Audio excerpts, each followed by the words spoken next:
Good evening, students. So today we are going to deal with the torque. Okay, torque on a dipole in a uniform electric field and continuous charge distribution or density. Okay, and also we will see the introduction to the Gauss law. So let us start with the physical physical significance of the dipoles. So how significant it will be, how its moment will be, whether it will be permanent or no, that we are going to see. How it appears physically, that we are going to see in this now on. So physical significance of dipoles. In some molecules, the centers of positive charges and negative charges, they do not coincide, and such molecules have permanent dipole electric dipole moment, and they are known as the permanent dipoles. Such molecules are called polar molecules. So in the second chapter we are going to distinguish between the polar molecules and non-polar molecules. Okay, in that we are going to study, but here we are going to see the only this much physical significance. Okay, so that's why dipoles are there is a positive charge as well as there is a negative charge. Okay, and it is separated by a small distance 2a, and their centers do not coincide with each other. So such dipoles are called the permanent dipole, and they are known, and they have the permanent electric dipole moment. Example, H2O, molecule of water, that is H2O, ammonia, HCl, NH, HI, HF and CO.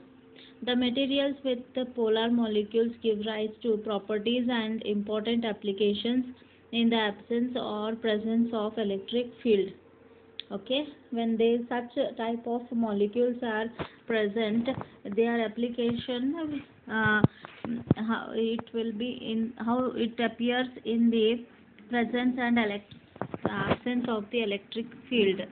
Okay, in most of molecules, the centers of positive charges and negative charges and negative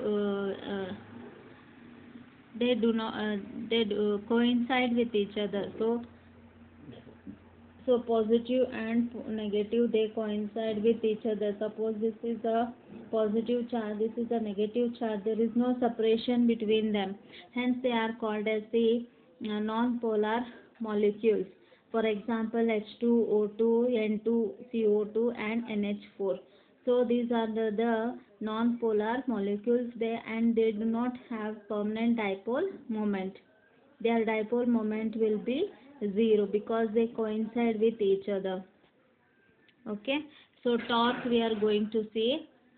Torque on a dipole in an uniform electric field. So what is torque? Torque is nothing but the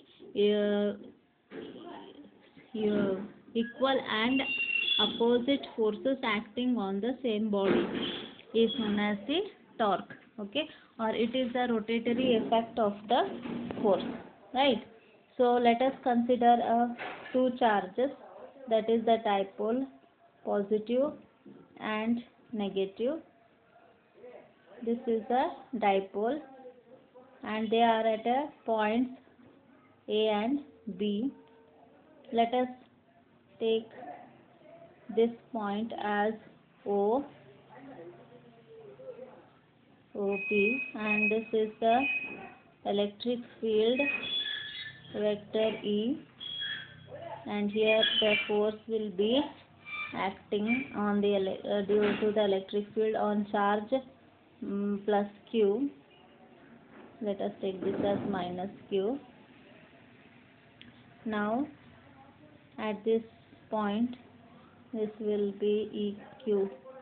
So why I am not taking here minus, because electric field on the charge Q is equal and opposite. So minus into minus plus, right? So that's why force will be Q into E. So therefore force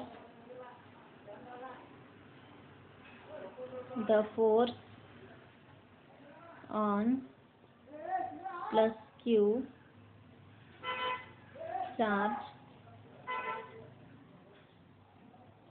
is q into minus E, then the force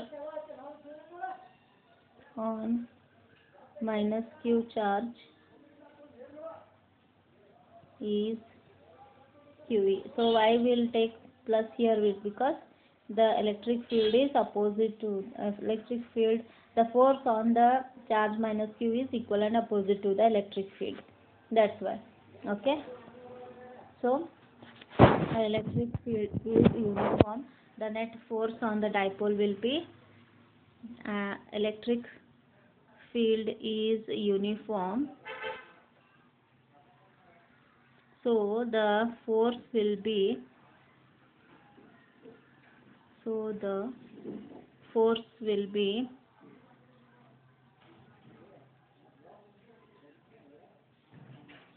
0 on the dipole. Okay, right? Because equal and opposite forces are acting on the dipole, hence the net force will be 0. Okay, the two forces acting on the gives rise to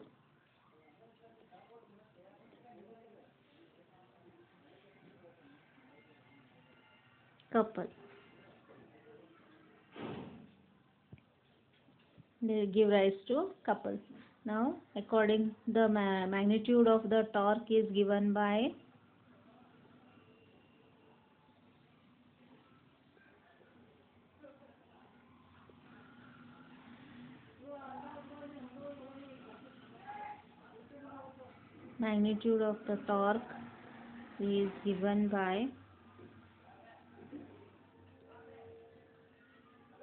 tau is equal to QE, either of the force into the perpendicular distance, that is BO. In the figure you are seeing BO is the distance. Okay. Now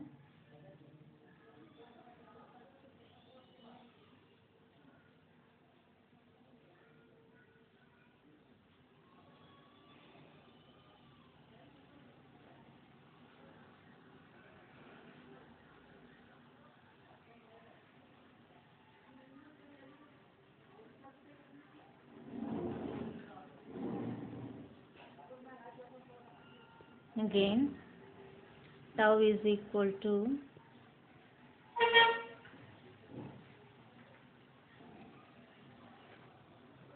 QE into AE sin theta, because instead of OP we can take it as AE QE AB sin theta, so which is equal to 2 QE into AB is what, 2 into A sin theta. So this is 2 A Q E sin theta. So this is what P, that is dipole moment cross of E vector. So again we'll get the PE sin theta. So this is a cross product. So therefore this is the torque on the dipole. Now we have two situations or two conditions here. If theta is equal to 90 degree, I have not shown the angle here, no? So here the angle between the dipole and the electric field is taken as theta. Therefore if it is 90 degree, then tau is equal to PE. Okay, because sine of 90 is 1. It has the maximum value. So this will be maximum value. And if theta is equal to 0 degree. So sine of 0 is 0. Therefore tau is equal to 0. This is the minimum value. So anything multiplied with 0 will be 0. So this is the minimum value. So maximum value when it will be, when sine theta is equal to 90 degree. Okay, so this is about the torque. Now let us see the continuous charge distribution. The charge can exist only as an integral multiple of the basic charge q e. The charge distribution is always discrete charges in a simple. The charges are distributed on the surface. Suppose this is a surface with anything it may be. So charge distribution should be uniform. It is not discrete. It is integral multiple of the charge, right? Therefore it is continuous, and it may the conductor may be of any shape. So spherical it may be a line, or it may be a rod, a cylinder, anything it may be. So how the charge will be distributed, that we are going to see, and it varies through the area and the volume of the surface. Let S be the delta S it is. So let delta S be the small area element, and delta Q be the charges on this delta S. So the area is delta S is very small on a microscopic scale, but big enough to include a large number of the electrons. So small, even though delta S is very small, it can accommodate large number of charges. Okay, now surface charge density is given by the symbol rho is equal to, sigma is equal to delta Q by delta S. So this is the surface charge density. So any surface it may be, it is given by delta Q by delta S. So suppose the element is delta S, and it includes, or it holds a charge delta Q, then surface charge density is given by the ratio of delta Q by delta S. So where the surface charge density delta sigma is at a point on the surface is a charge per unit area around that point.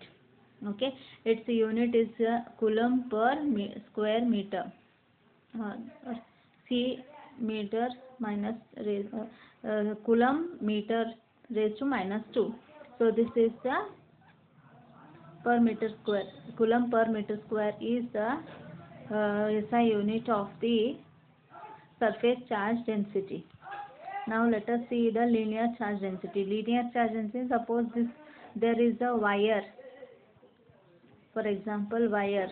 So how will be the surface charge density, that we are going to see. So this is, suppose L is the length of the surface, L is the length of this wire, then the it is denoted by lambda. The linear charge distribution is denoted by lambda, that is given by delta Q by delta L. So this is the formula, and the SI unit is coulomb per meter. It is coulomb per meter. Then let us go to volume density. Volume means full complete on that surface. So that is rho is equal to delta Q by delta V, and it is given, SI unit is coulomb per meter cube. That is the SI unit.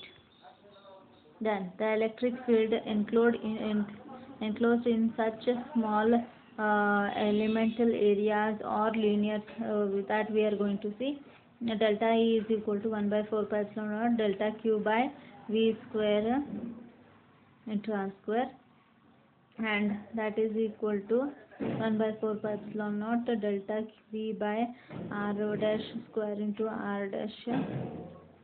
So that is rho into delta V we will take. Okay, if it is linear, then delta into delta L. If it is linear, then if it is surface, means sigma into delta S. So in this way we are going to substitute for delta Q. Okay, delta Q is equal to lambda into delta T, delta Q is equal to sigma into delta S. Here we are going to we have taken the example for volume density. So delta E is equal to 1 by 4 pi epsilon naught E delta V by R dash square into R dash cap. So therefore the V is equal to magnitude of complete electric field on the surface is equal to 1 by 4 pi epsilon naught summation of the all delta V rho delta V by R dash square R dash into R dash vector. So this is the electric field due to the charge in the element at P. So in this equation, rho dash, R dash and R vector all can vary from point to point. Then Gauss law. What is Gauss law? It is the total number of total electric flux over a closed surface in a vacuum is equal to 1 by epsilon naught times the charge enclosed in that surface by the surface. So if Q is the charge, total charge enclosed by the closed surface S, the total electric flux through the surface A is given by phi equal to Q by epsilon naught. So this is the Gauss law. The charge inside S may be a point charge, and if the closed surface S encloses point charges plus Q minus Q2 plus Q3 minus Q, then net we will take the net flux as phi equal to 1 upon epsilon naught Q1 Q2 Q1 plus Q2 plus Q3 plus minus Q4, like that we can take. So this is the Gauss law for the number of charges. Thank you.